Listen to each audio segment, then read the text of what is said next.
Hello, this is Brad Baldwin from Earthen Solutions, and our motto is, we've got the whole world in our hands. Some of the things we do are soil sampling, soil testing, field planning, field mapping, but I wanted to read to you today a letter that I got from a potential client, and the letter reads like this. Dear Earthen Solutions, my name is Cornelius Sodbuster. I have recently acquired 40 acres of land in Shenango County, New York.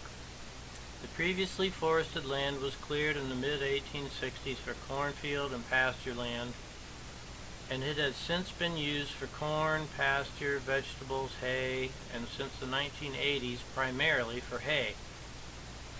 I would like to have the soil tested and see what the feasibility of using the property again for corn, mixed vegetables, and perhaps a bumper crop of some kind. We also have planted some chestnut trees along the tree line and have a stand of sugar maples in hopes of doing some sugaring, and very much wish to manage some of the hayfield for grassland bird conservation. And we did notice some water puddles in the field recently. If we could meet this week, we could discuss your thoughts on the subject. Truly, Cornelius Sodbuster.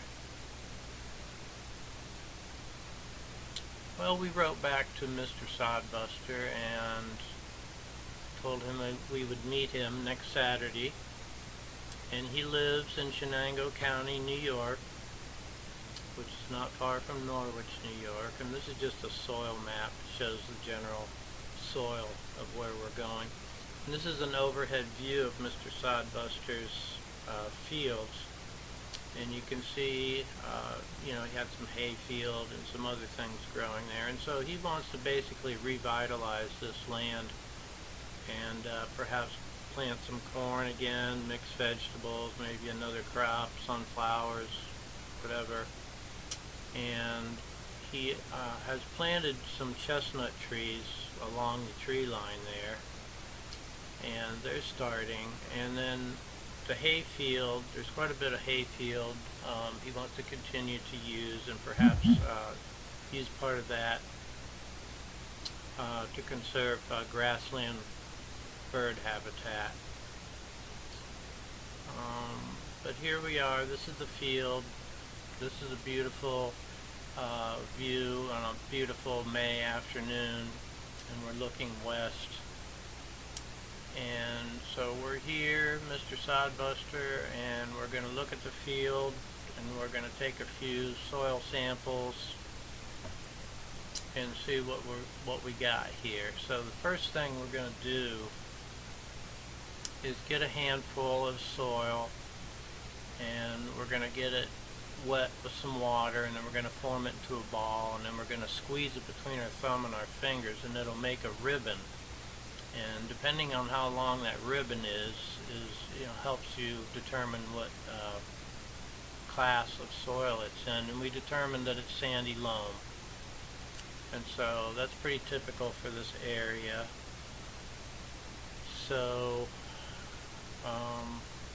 next we'll send a couple people out and begin taking soil samples, and they'll just clear away some of the debris at the top, and then take a nice slice of 6 to 8 inch deep soil, and we'll put that in the bucket, and we'll take quite a few samples like that, so we get a good general representation of the entire field. And then we'll mix them all up in that bucket. And then we knew there was probably going to be some surface compaction because of the haying equipment for going on 40 years is going to compress that soil down, and that causes some problems. So we brought out the penetrometer, and you measure 6 to 8 inches down, and then you take another reading where you push the penetrometer in at 18 inches at the subsurface layers, and that gives you an idea of what's going on and how to address that compaction. And then this shows the someone putting samples of soil in bags, labeling them, and then carefully packaging them up and sending them off to the lab where they can be tested in some detail. And we did bring some of the soil samples to our lab here for some just general inspections, general testing. And then after a few weeks, the lab will send us this report, and the report basically shows, the sandy loam, sand 45%, silt 40%, clay 15%, which is pretty typical for here. But then some of the physical features and the constraints, the water capacity is poor because we have compacted soil, so there's runoff and crusting, and the surface hardness is poor. We got the compaction, and the subsurface is also fairly poor, and so the water can't infiltrate down in there and get to the roots, so that's a problem. And the aggregate stability is not good because that's all pushed together and there's no spaces between the soil, and so things can't move and grow and such.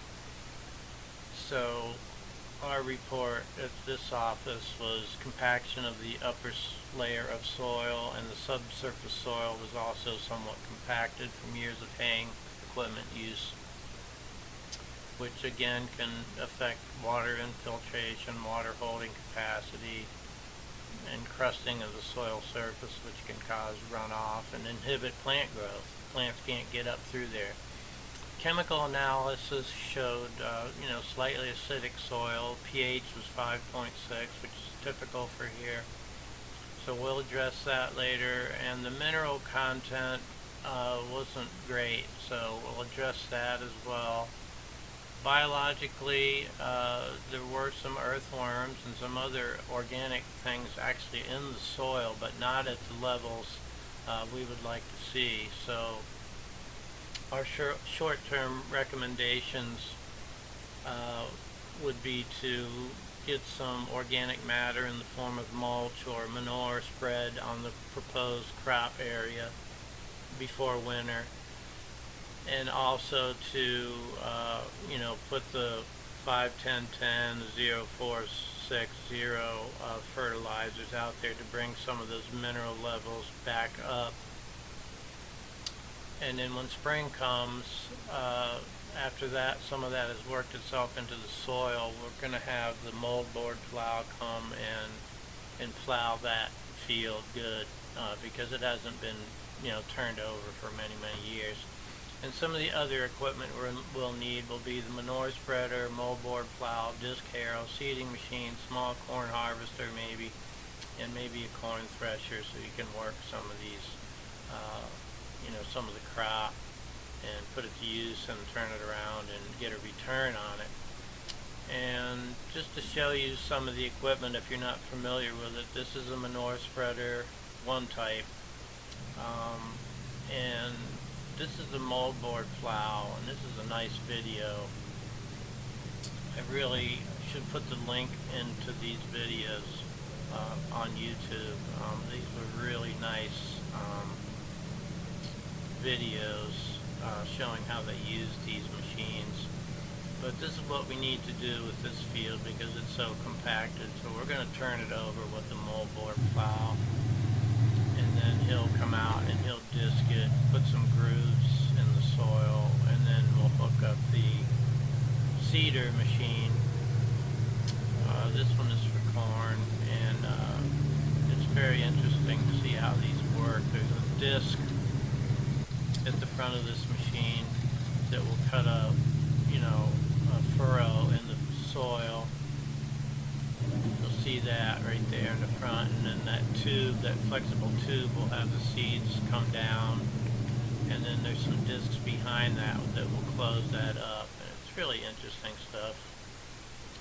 And this just shows what we want to get to eventually. Instead of plowing, we want to just harvest the crop and then leave the residue there so it can be turned into the organic matter, and it also helps keep the moisture in and prevents some runoff and has some good benefits. But we'll also use the cover crops after the corn or whatever has been harvested. We'll plant another crop in there that will keep this covered. And the idea of this is just to keep that soil covered at all times so that all the moisture, all the nutrients, and all the good benefits are just, left there, and so it's less work to do.